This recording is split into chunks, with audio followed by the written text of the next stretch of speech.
Long, long ago,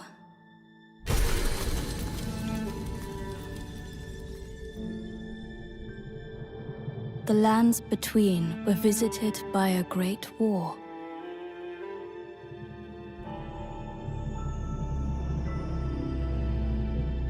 The Shattering, as it was known, destroyed order itself.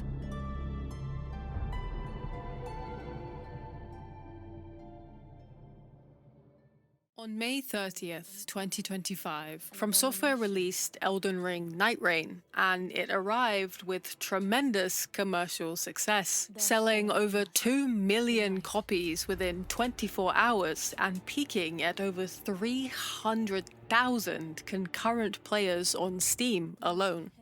However, despite the numbers, many players felt overly frustrated by Night Reign, as it had taken many elements of Elden Ring and From Software mechanics and put them on their heads. And as we know very well, From Software fans struggle to accept change more than anything else. Even the more convenient changes, like the removal of full damage, was met with disdain by the more die-hard steelheads of the Elden Ring player base. Some players immediately began mocking Recluse, a magic-dependent Nightfarer, and others felt that the game moved much too fast overall. But above all else, the friction was most vast with the Night Lords. Too fast, too boring, too much AoE spam, not fair to melee builds, not fair to range builds, or just too hard. Fulghor, the Darkrift Knight, was and remains to be not a boss meant for the casual player. Fulghor's fundamental design as a hyper-aggressive, highly mobile champion wielding a massive lance capable of back hits and punishing greed with an even then more aggressive, more mobile second phase adjacent to Manus, which reintroduced the dark effect, which was quite interesting, and the constant need to use the so easily forgotten jump button Elden Ring has. I suppose I can kind of understand why some players began to dislike him during Night Reign's earliest days. Unlike some of the more stationary Night Lords like Maris, Fulghor quite literally never stops moving, and if you're unengaged for even just a moment, you've already lost. And so, when Night Reign released, the community was tumultuous, to say the least. However, in regards to the champion of Nightglow specifically, he was noted to be, quote, a genuinely bad boss, quote, poorly designed, quote, awful, quote, overtuned, and one player was even asking if Fulghor was destroying anyone else. There was a major, consistent, spiteful hatred for him for what was a myriad of reasons that seemed to resonate across the fandom, seeking solidarity in their struggle against what felt like an insurmountable wall. Of course, the other Night Lords had their complaints, but it really did feel as if Fulghor was the outlier. For example, Fulghor wasn't enjoyable because it was a boring fight, but the Darkrift Knight was bad because the player base couldn't kill him. Anyway, Fulghor initially seemed to come across a line for many players, representing a difficulty spike that felt more punishing than it did rewarding, to no one's fault but themselves, remaining ignorant to the many tools and changes that Night Reign did in fact offer and do, and yet those very same players were actively choosing to ignore in the denial of those tools and changes. It wasn't a matter of players having bad builds, as Fulghor works very well into any kind of build. It was a matter of, and please don't hate me for saying this, players not being able to admit they weren't as good at Elden Ring as they believed themselves to be, because Night Reign doesn't allow, or at least isn't dependent on, any one weapon, spell, or even consumable to be your crutch.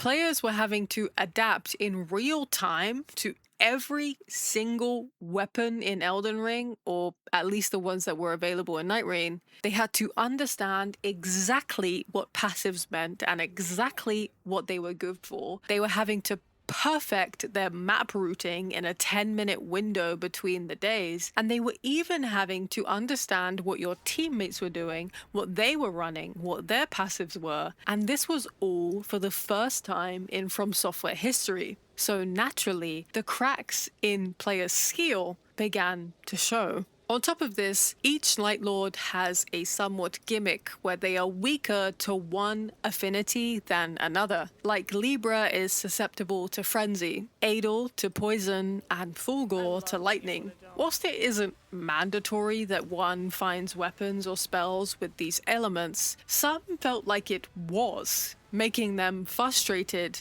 because they felt as if they had to take these elements into the fight. And that was a change they didn't like. Although it never was mandatory, as I just said. And others were frustrated when the map seed that Night Rain gave them wasn't optimal for that affinity in particular, adding to the already mountain of complaints they had. Others, on the contrary, had no idea, or were at least choosing to ignore, that the Night Lords also had certain affinities that they were highly resistant to, which I personally saw the most with Caligo on Night Rain's release.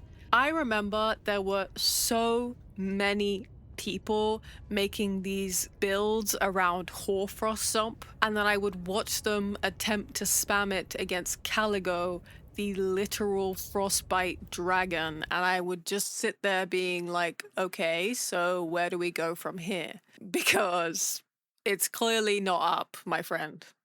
Anyway, in June of 2025, From Software introduced the Everdark Sovereigns, the Night Lords reborn into the pinnacles of their prime. And with the release of Everdark Fulghor, he was transformed into an even more formidable opponent with a theatrical and almost biblical new third phase.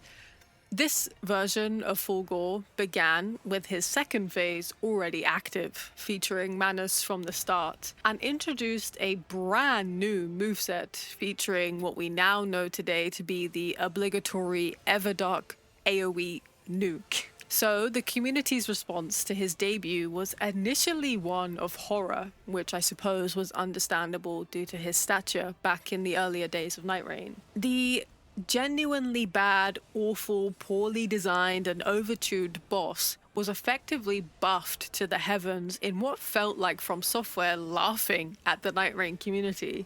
There was one move in particular that drove the player base mad in regards to Everdark Fulghor. The one where he turns his weapon into a twin blade and sort of goes manic on the battlefield, and we all know the one I'm referring to, because that move in particular challenges your stamina management.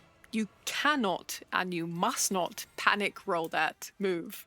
And so some players were like, well, I can't dodge it, so it must be bad. But actually, they were dodging, but they weren't dodging correctly. Anyway, the wide range of playstyles the Nightfarers offered meant that heavy R1s used to cancel Fulghor's wind-up were not exactly on the minds of people playing Revenant, Recluse, or even Executor. So, Everdark Fulghor was more violent than ever, moving the earth beneath him, and once again, with the jump button so easily forgotten, players suffered turmoil once more. Fulghor now also decided that he was going to punish close-range combat with his newfound bow fashioned out of this holy aura, unleashing a rain of arrows around him. Everything about the Everdark Sovereign was different. Once again, everything had changed. However, something interesting happened in the face of this change. Something, community-wide, clicked. Even though Night Rain was still relatively new, many players dedicated their time to genuinely learning every single Nightfarer, mastering all of the playstyles and approaches, whereas others bonded to one Nightfarer in particular whom they could rely on to carry them to newfound heights. And with this education, it was realized that fulghor's attacks, while indeed fast and while indeed violent, were consistently telegraphed in both of his versions, and that his seemingly erratic movements actually followed very learnable, very forgiving patterns. The lightning weakness that some didn't want to accept and others chose to ignore became a tactical affinity, with coordinated teams finding great satisfaction in making their builds around lightning and lightning spells that would manipulate fulghor's AI into doing exactly what they wanted it to do. And so, by late 2025, the conversation surrounding the worst boss in Night Rain had completely changed.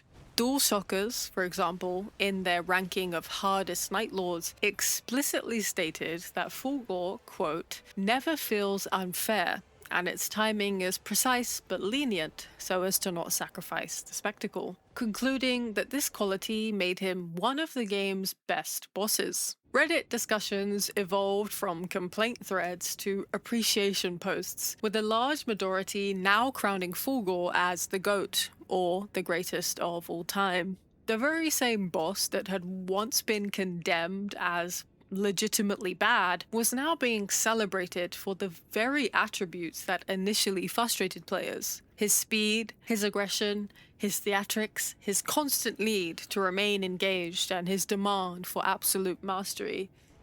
This redemption arc is particularly notable in fulghor when compared to the other Night Lords. While bosses like Maris, better known as Augur, are still criticized to this very day for being boring, or Adol, who many feel like he is far too dependent on his poison vulnerability, fulghor stood out for offering a consistent, learnable challenge in what feels like a somewhat perfect From Software boss. And the Everdark variant in particular stands today as a fan favorite, like a reward for the player base's new knowledge and new skill. And the boss fight overall seems to feel like a dance that is a marvel of both game design and the introduction into the new age of From Software's approach to difficulty. And I think it is important for me to say to those who are not well versed with Night Rain that From Software has never changed fulghor or nerfed him on any major level. The very same fulghor who was deemed as terrible is the exact same centaur who sits above any other boss in the game today. And that's why the evolution of fulghor is quite impressive. I almost like to believe that he is the backbone of the Night Lords, with Wilder being the backbone of the Nightfarers, for example. However, this emergence of fulghor as the champion of Night Rain's boss design arrives with a heavy dose of irony because it coincides with Night Rain itself. This game will, inevitably, reach an end of life, as live service games do, and with From Software making a very clear statement about not wanting to become a live service company, it is unfortunately safe to say that fulghor will be swallowed by the dark in due time. The Forsaken Hollows expansion, released at the end of 2025, marked the last significant content update for Night Rain as of March 2026, and since then, the game has entered a silence, with patches only refining or changing damage numbers and any other kind of unimportant things. It appears that From Software has moved on to other projects, in particular the Dustbloods, basically Night Rain for the Switch 2, but PvP. And they're also working on an unannounced multi-platform project codenamed FMC that is reportedly in the advanced stages of production as of July 2025. To me, this is such a sad outcome to fulghor's legacy. He represents the peak of what Night Rain can offer, a boss fight that perfectly balances spectacle with fairness, challenge that fits all types of players, and individual skill that is able to shine inside a cooperative environment. Yet, he exists within a game that, due to its multiplayer nature, will steadily dwindle into that of a niche community. Granted, you can play Night Rain solo, but there is something so unique to the multiplayer experience, you can't find it in solos, and because of this, there is a specific melancholy to Night Rain overall for me, subjectively.